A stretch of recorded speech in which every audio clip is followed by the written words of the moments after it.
قیام پاکستان کے وقت ہمارا ملک دو حصوں میں تقسیم تھا، ایک مشرقی پاکستان اور دوسرا مغربی پاکستان۔ مشرقی و مغربی پاکستان کے درمیان فاصلہ تقریباً 2200 کلومیٹر تھا۔ دونوں اکائیوں کے درمیان کوئی زمینی رابطہ نہیں تھا۔ قیام پاکستان کے فوراً بعد قائد اعظم کا انتقال ہو گیا، جس کے بعد سیاستدانوں میں اقتدار کی رسہ کشی شروع ہو گئی۔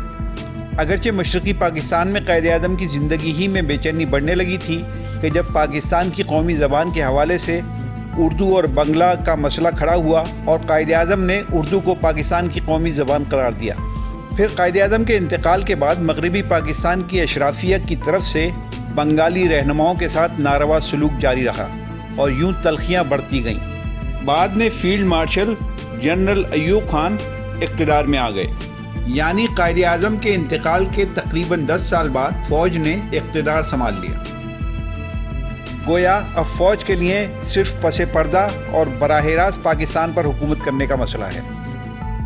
مغربی پاکستان کو مشرقی پاکستان کے مقابلے میں 1 یونٹ قرار دیا گیا اور یوں بنگلہ دیش کی زیادہ آبادی کے مقابلے کی کوشش کی گئی۔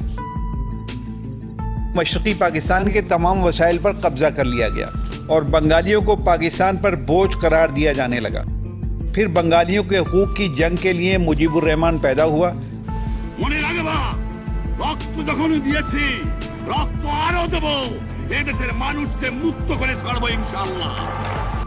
مجیب الرحمان کے مقابلے کے لیے مغربی پاکستان میں ذوالفقار علی بھٹو کو سامنے لایا گیا۔ یہاں یہ بات اہم ہے کہ ذوالفقار علی بھٹو فیلڈ مارشل ایوب خان کو ڈیڈی کہا کرتے تھے اور ان کی کیبنٹ کے وزیر تھے۔ پھر الیکشن ہوئے اور مجیب الرحمان کو اکثریت کے باوجود اقتدار نہیں دیا گیا۔ بے چینی بڑھی اور نوبت علیحدگی کے نعروں تک جا پہنچی۔ I am representing the people of Bengal, legally, morally. I am the man who can govern this country. Oh, yes, nobody can stop it. Autonomy of East Pakistan? Nobody can stop it. پھر ادھر ہم اور ادھر تم کے نعرے بھی سامنے آئے۔ بھارت نے صورتحال سے بھرپور فائدہ اٹھایا اور پاکستان اور بھارت کے درمیان جنگ شروع ہو گئی۔ I don't think we can shut our eyes to the situation in a neighboring state. I think, and I personally think that most of the world believes this, so they may not be willing to say it out openly, that Pakistan as it existed can never be the same again. اسی دوران مکتی باہنی کے مقابلے میں جماعت اسلامی نے البدر اور الشمس کے ناموں سے مجاہدین کی فورس تیار کی۔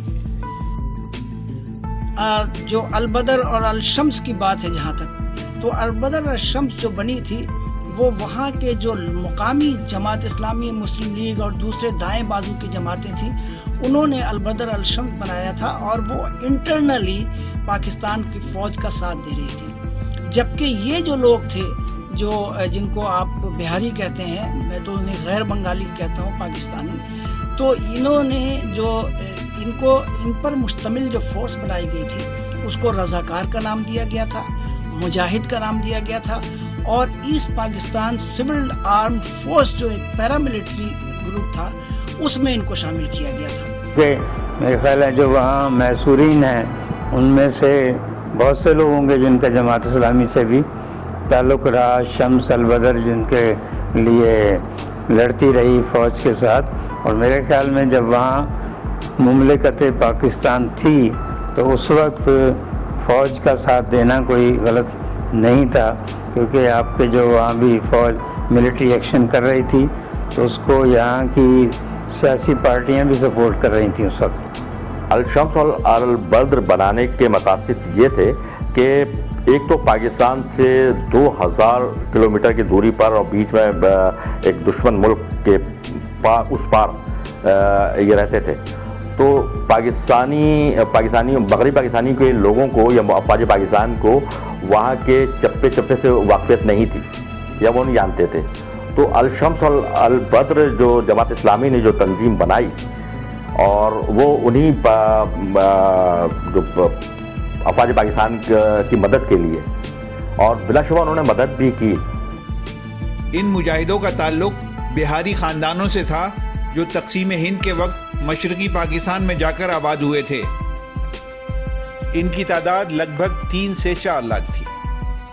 یہ لوگ 1947 عیسوی میں بھارت کے اقلیتی صوبوں سے آئے تھے مشرقی پاکستان، اور انہوں نے ہجرت نہیں کی تھی بلکہ انہوں نے آپٹ کیا تھا قائد اعظم کی دعوت پہ، چونکہ ریلوے کا نظام مشرقی پاکستان میں چلانا تھا اور بہت سارے کارخانے تھے جیسے کہ جوٹ مل یا دوسرے اور کارخانے تھے، پیپر مل تھے، ان کو چلانے کے لیے ان کی ایسے لوگوں کی ضرورت تھی جو کہ اسکلڈ تھے، اور یہ لوگ تجربہ کار تھے، اسکلڈ تھے، تو قائد اعظم نے ان کو دعوت دی تھی اور انہوں نے آپٹ کیا تھا پاکستان کو، اور مشرقی پاکستان میں ضرورت تھی لہٰذا وہ وہاں گئے۔ جماعت اسلامی اور مغربی پاکستان کی فوج کے یہ مجاہد پاکستان کی بقا کی جنگ لڑ رہے تھے اور بنگلہ دیش کی تشکیل کے خلاف تھے، لیکن ہاں پاکستان کی بقا کی جنگ لڑی ہے۔ دیکھیے جب فوج کہیں جاتی ہے اور وہ سویپ کرتی ہوئی آگے بڑھتی ہے تو اس سے اپنے بیک پہ ڈسپلن مینٹین کرنے کے لیے اور جو وہاں کے سسٹمز کو امپلیمنٹ کرنے کے لیے ایک تنظیم چاہیے ہوتی ہے۔ یہ مجاہد پاکستان کی فوج کے شانہ بشانہ مکتی باہنی کے خلاف جنگ لڑ رہے تھے۔ مکتی باہنی اور بنگالیوں نے جنگ کے دوران ان مجاہدین کے پورے خاندانوں کو صفحہ ہستی سے مٹا دیا۔ بنگالی جو علیحدگی پسند اور عوامی لیگ کے ورکرز جو بھارت کی طرف بھاگ رہے تھے، انہوں نے انٹیریئر میں جاتے ہوئے ان کا قتل عام کیا اور لاکھوں کی تعداد میں ان کو تہہ تیغ کیا اور وہ بھارت چلے گئے۔ لیکن فی الحال جو وہاں موجود ہیں وہ عرف عام میں بہت مشہور ہے کہ 2.5 لاکھ۔ ایک رف آئیڈیا اگر دیکھا جائے تو 4 سے 5 لاکھ کے قریب تو وہاں پہ مارے گئے تھے، بے موت مارے گئے تھے۔ جنگ کے محض 2 ہفتے بعد ہی پاکستانی فوج بھارتی فوج کے سامنے ہتھیار ڈالنے پر مجبور ہو گئی۔ جب بھارتی فوج کے سامنے 93,000 فوجیوں نے ہتھیار ڈالے تو اس وقت ان سچے پاکستانیوں کی جیسے کمر ہی ٹوٹ گئی، ورنہ اس سے قبل یہ مجاہدین موت سے لڑ رہے تھے اور پاکستان کی تقسیم کے خلاف اپنی جانوں کا نذرانہ پیش کر رہے تھے۔ Your air force has been destroyed. You are surrounded on all sides. And if you don't surrender, you will be killed unmercifully. Disciplinary یا کنٹرول سسٹم کو یہ مینٹین کرتے تھے، اور اگر وہ ان کی رینج سے باہر جاتا تھا تو یہ ملٹری کو انفارم کرتے تھے تاکہ ایڈیشنل فورس آ کے اس کو کنٹرول کرے۔ الشمس اور البدر کی انٹیلیجنس کا جہاں تک تعلق تھا تو انہوں نے افواج پاکستانی بہت مدد کی، تمام تر ان مختی باہنیوں کے ٹھکانوں تک رسائی کروانا اور تمام امداد وغیرہ سب پہنچانا الشمس البدر کی ذمہ داری تھی۔ اس کے علاوہ الشمس البدر نے عسکری طور پہ بھی افواج پاکستان کے بھرپور ساتھ دیا۔ 93,000 فوجیوں کے ہتھیار ڈالنے کو دنیا تاریخ کا سب سے بڑا سرنڈر قرار دیتی ہے۔ اس سرنڈر کی ایک باضابطہ تقریب بھی ہوئی جسے بھارت ہر سال ایک دستاویزی فلم کی شکل میں ٹی وی چینلوں پر نشر کرتا ہے۔